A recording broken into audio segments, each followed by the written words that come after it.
After starting his NFL career in 1995, Steve McNair went on to play 13 seasons, reaching the height of his career with the Tennessee Titans. Air McNair, as he came to be known, went to the playoffs 4 times with the Titans, including their 2000 Super Bowl run, and was among the best quarterbacks of his era. In 2009, a few years after his retirement, McNair was married with 4 children while he was also dating 20-year-old Sahel Kazemi. On July the 4th, they exchanged texts in which they professed their love for each other. Kazemi then reported that her chest felt heavy and that she was stressed about financial difficulties, so McNair offered to check on her. She waited for him at a condominium he rented in downtown Nashville, Tennessee. The former football player put his children to bed and then texted Kazemi, "On my way." While he was at the condo, McNair fell asleep on the couch and never woke up. Kazemi's life had been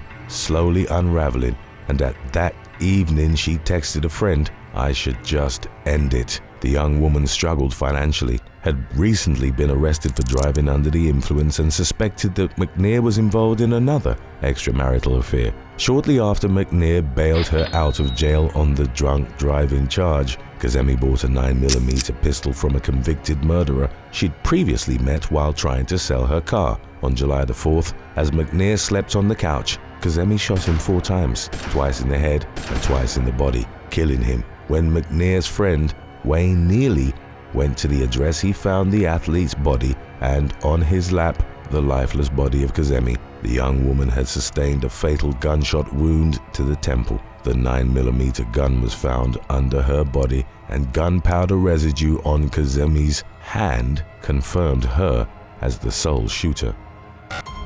Number 7. Cory Sanders. On March the 8th of 2003, South African boxer Cory Sanders shocked the world by knocking out Vladimir Klitschko to capture the WBO heavyweight title. Klitschko was widely regarded as a dominant force in the sport, and he was on a 15-fight win streak. Sanders' performance was considered one of the biggest upsets in the history of heavyweight boxing and the absolute highlight of his near 20-year career. A few years after his retirement in September of 2012, Sanders was celebrating his nephew's birthday at Thatch Haven, a restaurant in Brits, South Africa. 3 armed robbers stormed into the establishment, firing their weapons. Sanders was talking to his teenage daughter, Marinique, at the time, and he was shot several times while shielding her from the oncoming bullets. As Sanders pulled the teen to the ground, he told her to pretend she was dead, saving her life. Sanders died in a Pretoria hospital a day after the robbery on September the 23rd of 2012. A few days later,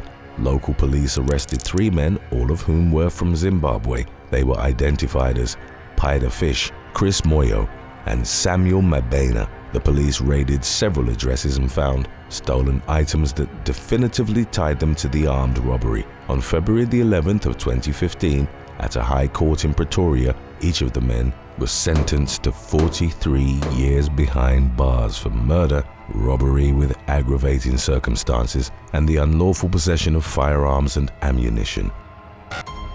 Number 6. Lorenzen Wright. On July the 18th of 2010, retired NBA player Lorenzen Wright left his ex-wife's home in Collierville, Tennessee. In the early hours of the following day, a dispatcher in Germantown received a 911 call from 34-year-old Wright's phone. "Hello? Hello?" Nothing but gunshots. The dispatcher was recorded saying before the line cut off. 11 gunshots were heard during the 911 call, which would later be revealed to have been Wright's desperate attempt at getting help. The dispatcher failed to report it to their supervisor for 8 days, resulting in the police losing valuable time in their investigation. Wright remained missing for 10 days before his decomposing, bullet-riddled body was found in a swamp in East Memphis on July the 28th. His slaying became one of the most highly publicized murder cases in Memphis history, and efforts to solve it saw little progress until November of 2017. The break came after the gun used to kill Wright was found by FBI divers in a lake in Walnut, Mississippi. Further investigation revealed that the NBA player's murder had been plotted by his ex-wife, Shara Wright Robinson, and Billy Ray Turner, who was identified as her romantic secret interest. Turner was a landscaper and a deacon in Collierville, and Wright Robinson had met him through the church. The woman lured Wright to a road adjacent to a field where Turner gunned him down. She and Turner were indicted on first-degree murder charges in December of 2017. In July of 2019, the woman entered a surprise guilty plea to the lesser charge of facilitation of murder and was subsequently given a 30-year sentence. She would be eligible for parole in 2027. Turner maintained his innocence and went to trial, but was ultimately found guilty and sentenced to life plus 41 years. In orchestrating her ex's murder, Wright Robinson was believed to have been motivated by his $1 million life insurance policy, which she received in the wake of his demise. Before her connection to his murder was discovered, she'd settled a court dispute in 2014 over how she'd spent the insurance money meant to benefit her and Wright's 6 children. Number 5. Ecto Kamacho. Following a storied amateur career, Ecto Kamacho went on to impose his quickness in the professional ranks, becoming one of the most dominant boxers of the 1980s. Nicknamed Macho Camacho due to his flamboyant style in the ring and beyond, he successively won the WBC super featherweight and lightweight titles before becoming a 2-time junior welterweight champion. Camacho amassed immense popularity both in his native Puerto Rico and in the US, particularly in New York City, where he grew up and started his fighting career. He only lost 6 times in 88 bouts as a pro. On November the 20th of 2012, Camacho was a passenger in a Ford Mustang driven by his childhood friend, Adrian Mojica Moreno. As the duo sat in a vehicle outside a strip mall in Bayamon, Puerto Rico, gunmen from a passing SUV unleashed a hail of bullets on the Mustang. Moreno was killed while 50-year-old Camacho was struck with a bullet in his mandible. The projectile became lodged in his shoulder after causing a lesion that restricted blood flow to his brain. A doctor treating him at the hospital told the media that he was brain dead and that his full recovery would be a miracle, adding, "Medically, there is nothing more that can be done." The boxing great was disconnected from life support on November the 23rd, and his murder case went cold for nearly a decade. In March of 2022, 5 men were arrested on conspiracy and first-degree murder charges. They were named as Jesus Naranjo, Juan Figueroa, Joshua Mendez, Luis Ayala, and Wilfredo Rodriguez. The latter 3 faced additional charges of possessing and firing a firearm, money laundering, and organized crime. During the initial investigation, 9 bags of cocaine were recovered from Moreno's pockets, and another bag was found in the Mustang. Camacho was known to consume the drug, but the authorities suspected he was a collateral victim in the assailant's plot to kill and rob Moreno. The case was ongoing as of the latest updates. Number 4. Andres Escobar. While playing for Colombia during the group stage of the 1994 FIFA World Cup, defender Andres Escobar stretched to block a pass heading for an American midfielder. In doing so, 27-year-old Escobar deflected the ball into his own net. The own goal gave the US a 1-0 lead, and they eventually won the match. Colombia was eliminated from the tournament, and Escobar publicly spoke of the outcome, saying, "It's been a most amazing and rare experience. We'll see each other again soon because life does not end here." 5 days after the elimination, Escobar opted to return to Colombia instead of visiting family in Nevada. He and a few of his friends went to a bar and then to the El Indio nightclub in Medellin on July the 1st. The following day at around 3 a.m., Escobar was alone in the club's parking lot when he was approached by a group of men. An argument ensued and one of the men shot Escobar 6 times with a .38 caliber pistol. He was reported to have shouted, "Goal!" after each shot, crudely mocking the defender's World Cup blunder. The men fled in a Toyota pickup as Escobar lay dying. The soccer player succumbed to his gunshot wounds in a hospital 45 minutes later.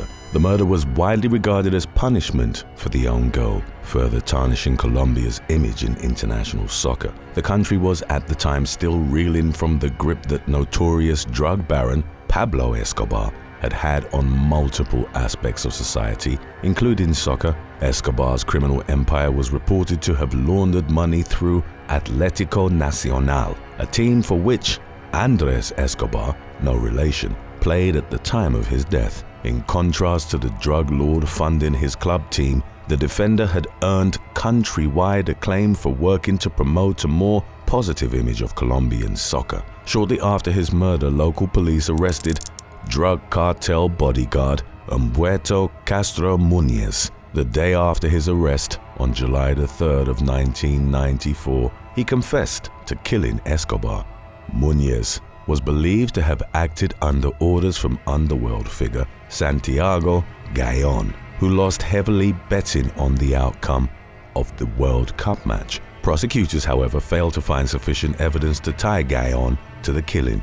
Muñez was sentenced to 43 years in prison, but only ended up serving about 10. Many suspected that the frequent reductions to his sentence were a result of his employers bribing government figures. Number 3. Shawn Taylor. Before he joined the Washington Redskins in the mid-2000s, Shawn Taylor led Gulliver Prep to a Florida state championship, setting the record for single-season touchdowns. Taylor played 4 seasons in the NFL and, prior to the start of the 2007 season, had earned a reputation as the hardest-hitting player in the league. By November of 2007, he'd suffered a knee injury that left him unable to play. On the 26th, Taylor was at his Palmetto Bay home with his fiancée and their baby daughter when a group of burglars broke into the residence. Hearing the commotion, Taylor grabbed a machete that he kept under the bed and went to confront them. One of the intruders, later identified as teenager Eric Rivera, opened fire on the football player as he came out of the bedroom. Taylor sustained a gunshot to the leg that severed his femoral artery. His fiancée and their daughter were unharmed, and the intruders fled shortly after the shooting. Taylor was rushed to Jackson Memorial Hospital, where he passed away from blood loss the following day. He was just 24 years old when he died. Rivera was arrested alongside 3 other youths, namely Venger Hunt, Jason Scott Mitchell, and Charles Kendrick Lee Wardlow. A 5th suspect, teenager Timothy Brown, was taken into custody in May of 2008. The 5 youths were charged with first-degree murder, armed burglary, and home invasion robbery with a firearm. More than one of them confessed, and the police determined that they'd targeted the home, believing that it held cash and valuables. The suspects also expected Taylor to be away in Tampa playing with his team and not at the property. All of the accused would end up receiving substantial prison time. Rivera was ineligible for the death penalty as he was still a minor when he shot Taylor, and he was ultimately sentenced to 57 years behind bars. Today's topic was requested by Hot Daddy 536, Nikki 123BXD, and John Whedon 5313. If you have any other topics you'd like to learn about, subscribe and let us know in the comments section below. Number 2. Dino Bravo. Adolfo Bresciano, better known by his ring name as Dino Bravo, was an Italian-born pro wrestler who started his career in Canada before becoming a champion in the NWA and a tag team champion in the WWF, alongside Dominic DeNucci. Later in his career, he teamed up with Earthquake and frequently feuded with wrestling legends Hulk Hogan and the Ultimate Warrior. Bravo retired from pro wrestling in the spring of 1992 and subsequently became involved in organized crime, particularly illegal cigarette smuggling in Canada. Bravo was a nephew by marriage to Vincenzo the Egg Cotroni, a Montreal crime boss. The former wrestler was believed to have been directly involved in the Cotroni family's criminal activities. By the spring of 1993, less than a year after he'd retired from active competition, Bravo believed himself to be in danger. According to former wrestling opponent Bret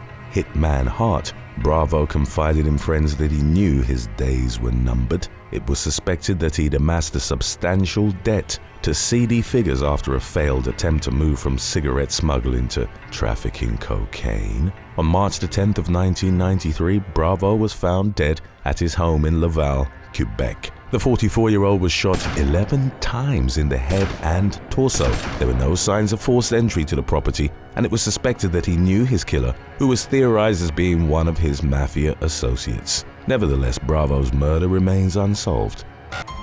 Number 1. Vernon Forest. Professional boxer Vernon Forest held multiple world championships during his career, which stretched from 1992 to 2008. He won the United Welterweight titles and was at one point named Fighter of the Year by Ring Magazine. On the night of July the 25th of 2009, Forrest was at a gas station in the neighborhood of Mechanicsville in Atlanta, Georgia. He went to the back of his vehicle to put air in a low tire when he was approached by 20-year-old Demario Weir. The latter held the boxing great at gunpoint, robbing him of a Rolex watch and his championship ring. Forrest, who was also armed, chased after Weir but ultimately lost him near an apartment complex on McDaniel Street. After giving up on the pursuit, Forrest encountered 30-year-old Charman Sinkfield, who was working with Weir. As Forrest turned away, Sinkfield shot him 7 times, including 5 times in the back. Forrest succumbed to his injuries at the scene. He died less than a year after he'd reclaimed his WBC Super Welterweight title. Forrest's attackers fled in a red Pontiac, driven by 25-year-old Jaquante Cruz, but were arrested in the aftermath. By October of 2016, Weir, Cruz, and Sinkfield were all given life sentences without the possibility of parole. Thanks for watching. Would you rather be an elite athlete or a Nobel Prize winning scientist? Let us know in the comments section below.